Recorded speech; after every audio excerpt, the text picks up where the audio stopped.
Yay, nakakairita na talaga sobra yung sarap na sarap ka sa pinanonood mong reel sa YouTube o Facebook pero biglang maghahang o kaya maglalog. Pwes may solusyon na tayo dyan. Tapusin mo lang itong video ko and don't forget to follow, share para malaman din ng iba.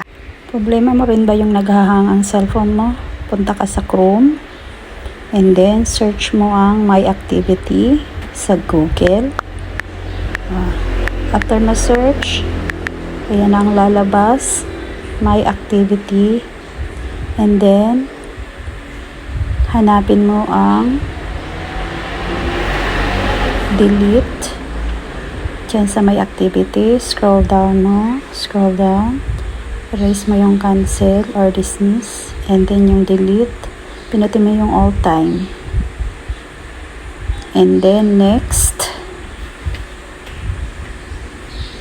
Pag napindot mo ang next, lalabas yung delete. So, i-delete mo. And after that, yan, deletion complete. So, huwag mag-alala guys, legit to.